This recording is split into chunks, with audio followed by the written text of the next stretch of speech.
मैं आपको सुनाने जा रहा हूँ इसी राइटाथॉन में लिखी एक और कहानी। इसे लिखा है मेरी मंडली की सदस्य रश्मि कुलश्रेष्ठ ने और इस कहानी का नाम है बूढ़ा दरख्त। समंदर की लहरों पर दौड़ता खेलता हुआ वो अपने पापा की उंगली और माँ का आंचल थामे हुए था। कभी मचलता, कभी लाड़ लगाता, कभी शरारतें करता। वो कौन? मेरा ख्वाब जो आज फिर से ऑफिस के बाद यहाँ समंदर के किनारे ढलती शाम में बैठे किसी बच्चे को उसके माँ पापा के साथ देखकर मेरी आंखों में उगाया था। ख्वाब के कभी मैं भी ऐसे ही माँ के आंचल का कोर थाम कर झूलता कि कभी मैं यूं पापा की हथेलियों के बीच अपनी नन्ही उंगली थमा देता। देखी नहीं थी मैंने कभी पापा की हथेली या माँ का आंचल। वो तो अनाथ आश्रम में मिलने आने वाले दोस्त बताते थे कि उनको गोद लेने वाली माँ ऐसी होती है, पापा ऐसे होते हैं। उस बच्चे की उंगलियों में हिलगा हुआ मैं जरा और आगे जाता कि कहीं से आकर कंधे पर लगी बॉल वापस लौटा ली। मैंने पलट कर देखा, कुछ बच्चे पीछे खेल रहे थे। सॉरी अंकल, उन्होंने हाथ हिलाकर कहा तो मैंने भी जवाब में हाथ हिलाकर इट्स ओके कहा और हथेली से चिपकी रेत झाड़ने लगा। तभी मोबाइल पर रिंग हुई। दिवाकर अंकल की कॉल थी। हाँ अंकल बोलिए, मैंने फ़ोन कंधे से दबाते हुए कहा। मानव, तेरी आंटी बोल रही थी कि आज शाम को जल्दी आने के लिए बोला था तूने। कब आएगा बेटा? वो बोले तो मेरा मन उस बेटा संबोधन पर टिक गया। जी अंकल, बस आधे घंटे में पहुंच रहा हूँ, कहकर मैंने फ़ोन रख दिया। दिवाकर अंकल और चंदा आंटी मेरे ही एरिया के ओल्ड एज होम में कोई 6 महीने पहले आए थे। उन दिनों मैं अक्सर ओल्ड एज होम जाया करता था। घर से अलग रह रहे बुजुर्गों के साथ वक्त बिताना अच्छा लगता था। वहीं एक रोज मिले थे अंकल आंटी। बेटा विदेश में सेटल हो गया था और वो यहाँ चले आए थे। ठीक भी था, इस उम्र में अकेले रहने से बेहतर है कि किसी के साथ रहा जाए। ये मानव है, यहाँ रोज आते हैं। जब पहली दफ़ा वार्डन ने उनसे परिचय कराया था तो आंटी ने प्यार से सर पे हाथ फेर कर पूछा था, तुम्हारे परिवार में कौन कौन है बेटा?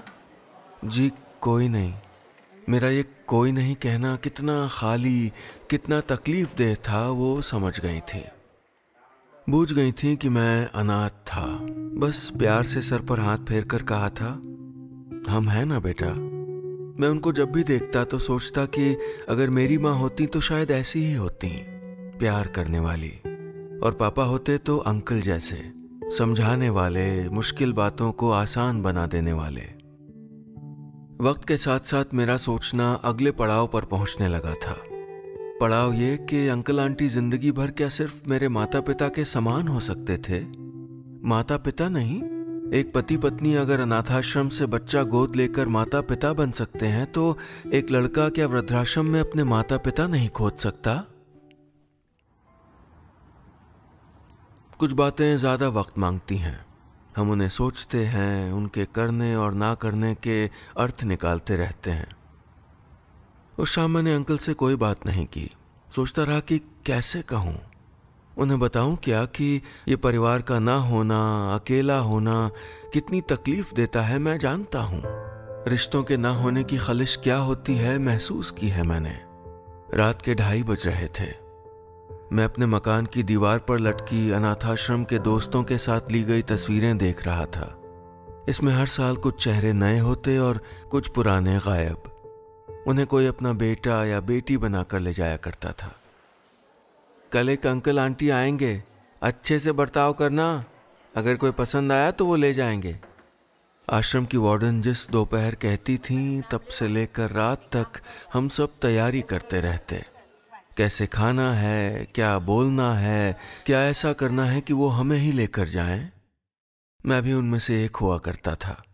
देर शाम हम ख्वाब बुनते और रात को बिस्तर का कोना थामे दोस्तों से पूछते, जाने के बाद मुझे भूल तो नहीं जाएगा? जवाब के बजाय सवाल मिलता, अगर कल वो तुझको ले गए तो तू मुझे याद रखेगा ना? उस सपनीली रात के बाद अगले रोज कोई एक चला जाता और बाकी अगली बार का इंतजार करते। शोरूम के कांच के पीछे डिस्प्ले में टंगे कपड़े की तरह मैं शायद वही कपड़ा था, कहीं नहीं गया। आश्रम की 4 दीवारी में पलता रहा। स्कॉलरशिप पर पढ़ाई की, फिर अच्छे पैसों की नौकरी। दोस्त कमाए, रिश्ते कमाए, लेकिन माँ बाप नहीं मिले। रिश्तों के गणित में मूलांक सम ही रहे तो अच्छा है। मैं चाहता था कि अंकल आंटी और मैं दोनों मिलकर एक परिवार बना लें। कब से सोच रहा था कि उनसे पूछूं, इस बाबत बात करूं। शाम का वक्त था। मैं अंकल के कमरे की दीवार पर लटकी पेंटिंग सीधी कर रहा था। वो वहीं लकड़ी की कुर्सी पर टिक कर बैठे थे, झुके कंधे, मोटे लेंस का चश्मा और बालों में दूधिया सफेदी। आंटी कुर्सी के हत्थे से टिकी खड़ी थीं, वही रोज जैसे बड़ी बिंदी और गले में स्फटिक की माला पहने। लेकिन आज कलाई में मेरे लाए 2 कंगन भी थे। देख, कंगन एकदम ठीक आए हैं, उन्होंने कलाई मेरी ओर बढ़ाते हुए कहा। थैंक गॉड, वरना मन में लगा रहता कि गलत ले आया। मैंने उनके झुर्री भरे हाथ उंगली से सहलाते हुए कहा। मेरा बेटा गलत कैसे ला सकता है? आंटी ने कहा तो मेरा मन शब्दों को तोलने लगा। रत्ती रत्ती, माशा माशा। काफी देर बाद मैंने कहा, मैं तो आपका बेटा हूं, क्या आप मेरे माँ पापा बन सकते हो? मेरे साथ रह सकते हो जैसे अपने बेटे के साथ रहते थे? इसे मजाक समझकर वो दोनों जरा देर हंसते रहे, फिर धीरे धीरे हंसी गायब हो गई। खिंचे होंठ सिकुड़कर वापस अपनी जगह आ गए, बल्कि जरा और छोटे। ये मनाही नहीं थी, लेकिन इसे मैं उनकी हाँ भी नहीं समझ सकता था। किसी की ओर बढ़ाया हाथ एक इंतजार के बाद थकने लगता है। मैं अंकल आंटी के जवाब के इंतजार में काफी देर बैठा रहा था वहां। उन्होंने मेरी ऑफिस की बातें पूछी, मेरी तबीयत का पूछा, मेरी सारी गैर जरूरी बातों के जवाब भी दिए। बस एक वही सवाल जैसे उन्होंने सुना ही ना हो। सुना होगा, वरना अंकल का बायां पांव बेचैनी से ना हिलता, वो तिरछी निगाहों से आंटी को ना देखते, आंटी बहाने से ना उठती। ये कतराना बेवजह तो नहीं। चलता हूं आंटी, कहते हुए मैं वहां से बाहर आया तो बार बार पलटकर देखता रहा कि वो हाथ हिलाकर मुझे वापस बुला लें। लेकिन वो दोनों एक दूसरे का हाथ थामे सहारा लिए देर तक खड़े रहे। उम्र के 2 पड़ाव एक से होते हैं, एक बचपन, दूजा बुढ़ापा। दोनों में प्यार, अपनापन या देखभाल न मिले तो उम्र कठिन लगने लगती है। सुबह का वक्त था, ऑफिस टाइम। आज जरा सा लेट हुआ तो फिर होता ही चला गया। बस लेट मिली, फिर ट्रैफिक बढ़ गया और फिर ऑटो मिलने की दिक्कत। ऑफिस पहुंचने तक दिमाग एकदम झल्ला गया था। ऑटो वाले पर चेंज पैसों के लिए बरसा, लिफ्टमैन को किसी फालतू बात के लिए डांट दिया। ये क्या हो गया था मुझको? ये चिड़चिड़ाहट, ये गुस्सा क्यों? सुबह से सिस्टम ऑन किए दोपहर हो गई, एक काम नहीं किया। दिन भर इंटरनेट पर ओल्ड एज होम की तस्वीरें और वीडियोस देखता रहा। बूढ़ी थकी आंखें, उनमें इंतजार। उन्हें देखते हुए कब मन भर आया, कब नमी एक परत बनकर आंखों में ठहर गई, नहीं मालूम। आई ओके मानव? किसी कलीग ने टोका तो मैंने चोरी से आंखों में जमी भाप पोंछते हुए कहा, हाँ मैं ठीक हूँ। जवाब सुनकर वो चला गया। जो हमें जानते हैं, समझते, प्यार करते हैं, वो शब्दों के पीछे छुपी तकलीफ जान जाते हैं, जैसे आंटी जान लेती थी। प्यार से सर पर हाथ फेर कर कहती कि ठीक हो जाएगा सब, और मुझे यकीन हो जाता। मैंने आंख मूंद कर कुर्सी की पीठ से सर टिका लिया। मन एक तस्वीर उकेरने लगा कि मैं अंकल आंटी के पास बैठा हूँ, अंकल को एक किस्सा सुनाकर हंस रहे हैं और आंटी मुझे देखते हुए मुस्कुरा रही हैं, कभी प्यार से सर पर हाथ फेर दे रही हैं। अब वो सब होगा क्या? अब आंटी अंकल उसी मोहब्बत से मिलेंगे जैसे पहले मिलते थे? मुझे उनके पास उनसे मिलने जाना चाहिए या नहीं? तभी डेस्क पर रखा मोबाइल वाइब्रेट हुआ। मैंने आंखें खोलकर देखा, अंकल का फोन था। मोबाइल हाथ में पकड़े मैं इंतजार करता रहा, सोचता रहा कि कॉल क्यों किया होगा। जी अंकल, मैंने हौले से कहा। आज तू आया नहीं बेटा? कितनी देर से मैं और तेरी आंटी इंतजार कर रहे हैं। चंदा नहीं बोला कि फोन करके देखूं कि तू आ रहा है ना? अंकल ने पूछा तो उम्मीद का एक छोर था मैं कपकपाती आवाज में मैंने कहा, हाँ अंकल आ रहा हूं। बदलना कभी कभी बिल्कुल भी जरूरी नहीं होता, और इंसानों का तो बिल्कुल भी नहीं। अगर आंटी अंकल मन में एक हिचक लेकर बैठ गए होते तो वो मेरी देरी की वजह ना पूछते। मैं यूं एक कॉल पर चला ना जाता और आंटी पिछले 15 मिनट से मेरा हाथ थामे यूं बैठी ना होती। आज काम ज़्यादा था क्या बेटा? थका थका लग रहा है, आंटी ने पूछा। मैंने ज़मीन में निगाहें गड़ाते हुए कहा, हाँ काम ज़्यादा था। अच्छा, मुझे लगा कि कहकर वो चुप हो गई। अंकल झेपे झेपे मुझे देख रहे थे। मैंने पूछा, आपको क्या लगा और क्यों?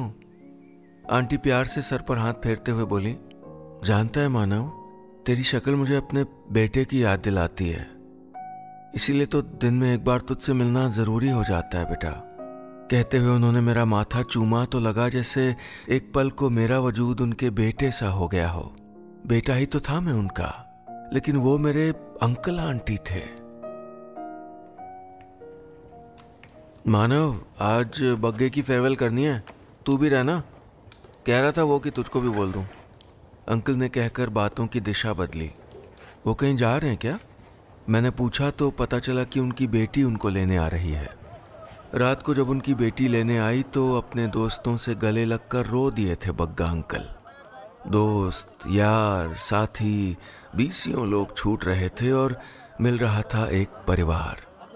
वो रोना, वो दोबारा मिलने के वादे, एक तस्वीर मेरी आंखों के सामने चल रही थी और दूसरी दिमाग में। अनाथाश्रम में हम बच्चे भी ऐसे ही रोया करते थे। खुशी होती कि दोस्त को परिवार मिल रहा है, लेकिन दोस्त खोने का दर्द कम नहीं होता। बग्गा अंकल के लिए खुशी है, अपनी औलाद के पास वापस चले गए। मैंने कहा तो उन्होंने फौरन मेरी बात काटी। औलाद ही छोड़ के गई थी उसको।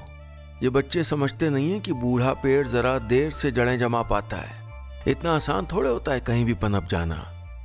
चल तू जा घर, सुबह दफ्तर जाना होगा। कहते हुए अंकल ने कंधा थपथपाया और चले गए। वो जाते हुए मुझे जड़ें जमाते बूढ़े पेड़ से लगे। एक पल को दिल हुआ कि इस पेड़ की जड़ें जमने से पहले इसको ले जाकर अपने घर में जमा दूं, हमेशा के लिए। वो कमरे तक पहुंचे ही थे कि मैं भी उनके पीछे दौड़ गया। कमरे में आंटी पलंग पर बिखरे कपड़े तह लगा रही थीं और अंकल वहीं बैठे पानी पी रहे थे। मैं उन दोनों के पांव के करीब जाकर बैठ गया। दोनों का हाथ अपनी हथेली में भरते हुए कहा, मैं जड़ें नहीं उखाड़ूंगा, जिंदगी भर ख्याल रखूंगा। मैं ये कोई एहसान, कोई समाज सेवा की वजह से नहीं कह रहा, मैं ये अपने लिए कह रहा हूं। प्लीज मान जाए ना। बात खत्म करके मैं उनकी नजरों को देखता रहा। तभी हाथों में सरसराहट महसूस हुई। पहले अंकल ने हाथ सरकाया, फिर आंटी ने, और हल्के से कहा, ये नहीं हो पाएगा बेटा। ओल्ड एज होम की सीढ़ियों पर घुटनों में सर दुबकाए मैं बैठा था।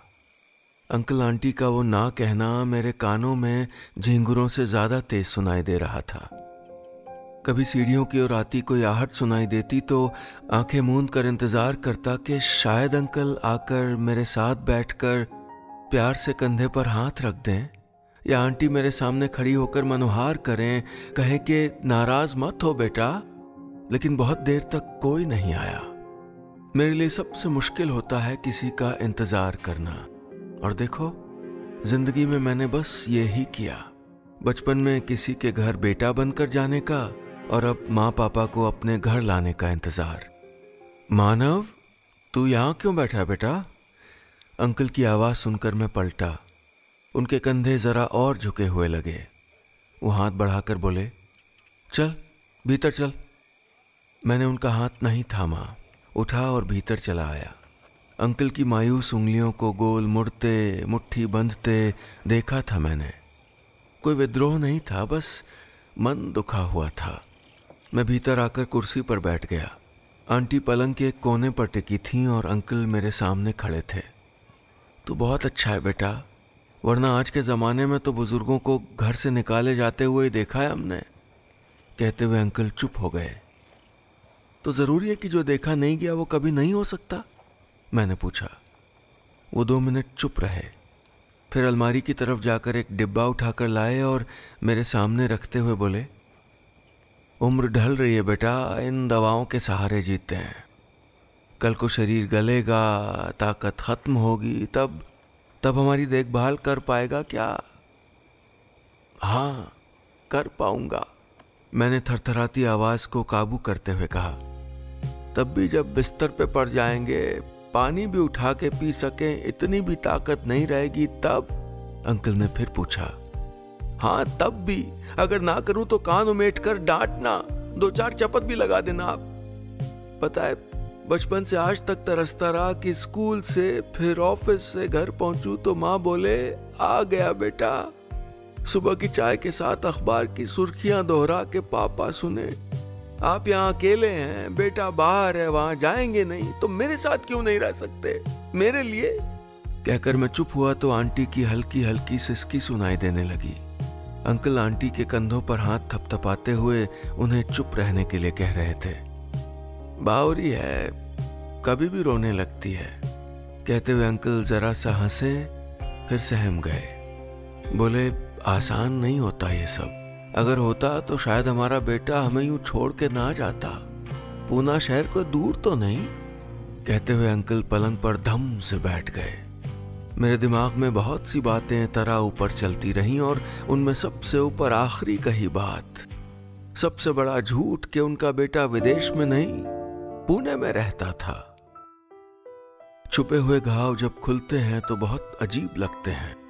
आधी रात गुजर चुकी थी। मैं अपने घर के उस खाली कमरे में खड़ा था जहां एक पलंग लगना था, एक अलमारी खड़ी होनी थी, दीवार पर एक टीवी, एक घंटी और 2 चौघड़ी वाली छड़ी अंकल आंटी के लिए। मैंने दरवाजा खींच कर बंद कर दिया। अब मुझे नहीं कहना था अंकल से कि मेरे घर चलो। आंटी से मनुहार नहीं करनी थी कि मुझे खुद को माँ कहने दो। रिश्ते हम कमा सकते हैं, हम मांग या छीन नहीं सकते। एक बेटा होने का रिश्ता कमा चुका था मैं, लेकिन कमाई इतनी नहीं थी कि एक माँ पापा अफोर्ड कर पाऊं। दोबारा उन्हें कहकर और दुखी करूं, ऐसा भी कोई इरादा नहीं था। हाँ, एक इच्छा जरूर थी कि अभी पुणे जाऊं उनके बेटे के पास और पूछूं कि ऐसा क्यों किया। ऐसा क्यों होता है कि एक उम्र के बाद माँ बाप गठरी बन जाते हैं, जिसे साथ रखा तो स्टोर रूम के सबसे पिछले हिस्से में, या जगह नहीं रही तो बाहर छोड़ दिया। सुबह की रोशनी घर में आने लगी थी। मैंने उठकर खिड़की के पर्दे सरकाए और अपने बॉस को मैसेज करके छुट्टी ले ली। उदास मन लेकर ऑफिस जाता तो कोई काम भी नहीं कर पाता। सुबह के कोई 9 बजे होंगे। मैं रसोई में अपने लिए सैंडविच बना रहा था। ब्रेड के स्लाइस पर स्टफिंग रख ही रहा था कि मोबाइल की घंटी बजी। जी अंकल, मैंने फ़ोन कंधे से दबाकर ढक्कन बंद करते हुए पूछा। वो बोले, ये तुम्हारा घर कौन से फ्लोर पे है? 3री मंजिल पे। आप नीचे? मेरी बात पूरी होने के पहले फ़ोन कट गया। मैंने फटाफट हाथ धोए और दरवाज़ा खोला ही था कि लिफ्ट से बाहर आते अंकल आंटी दिखाई दिए। तो ये है तुम्हारा घर? दरवाजे के भीतर आते हुए उन्होंने कहा। आंटी घर की दीवारें, पर्दों के रंग देख रही थीं, अंकल कमरे की सीलिंग और चलता हुआ टीवी, और मैं उन दोनों का चेहरा। सोचा कि तेरी आंटी को घुमा लाऊं घर पर, मतलब वहाँ आश्रम में पड़े पड़े बोर हो रही थी। कहते हुए अंकल कुर्सी सरका कर बैठ गए। आंटी रसोई में जाकर पानी के 3 ग्लास भर लाईं। और आज तू ऑफिस नहीं जाएगा? आंटी ने ग्लास बढ़ाते हुए पूछा। हाँ, वो छुट्टी ली है। कहते हुए मैंने नज़रें चुराई कि कहीं वजह न पूछ ले। अच्छा, शाम को आएगा ना आश्रम? फिर से पूछने हमसे। आंटी घर की दीवारें, पर्दे देख रही थीं, अंकल कमरे का सीलिंग, चलता हुआ टीवी, और मैं उन दोनों का चेहरा। कुछ अलग दिखे, जैसे कल का बीता सब उतार कर कहीं रख आए हों। डाइनिंग चेयर सरका कर बैठते हुए बोले, कल रात नींद नहीं आई, तू सोया था क्या? ना, नहीं सो पाया, मैंने कहा। घुटनों पर एड़ियां फिराते हुए वो बोले, मालूम था मुझे तू भी नहीं सोएगा। तेरे जाने के बाद सोचा कि अपने बेटे से पूछकर तेरे पास चले आए। फिर सोचा कि उसने क्या पूछा था हमको छोड़ने के पहले। नहीं, उसने तो बताया भी नहीं। और तू पूछता रहा, बार बार मनाता रहा हर बार। कहते हुए उन्होंने चश्मा उतारकर अंगूठे से आंखें रगड़ी। आंटी उनके पीछे आकर खड़ी हो गई। कंधा थपथपाते हुए बोली, पता है मैंने वो आश्रम वाली वर्मा दीदी को बताया कि मानव हमें गोद लेना चाहता है, तो हंसने लगी। फिर हंसते हंसते रो पड़ी। कहने लगी कि अनाथ माँ बाप को कोई गोद लेता पहली बार सुना। ये कहते हुए एक आंसू उनकी भी झुर्रियों में कहीं खो गया। गोद लेने वाला भी तो एक अनाथ ठहरा। कहते हुए कुछ अटका मेरे गले में। अंकल धीमे कदमों से मेरे करीब आ गए। पता है, मैं बहुत स्ट्रिक्ट पापा हूं, खूब डांटूंगा। तू चिंता मत करना, मैं बचा लूंगी तुझे। आंटी ने करीब आते हुए मेरे बालों पर हाथ फेर दिया। नहीं सॉरी, माँ ने ऐसा किया। इस घर में वो फिर से आंचल का कोर थाम कर, पापा की हथेलियां पकड़कर मेरी आंखों के सामने दौड़ रहा था। वो कौन? मेरा पूरा हो चुका ख्वाब।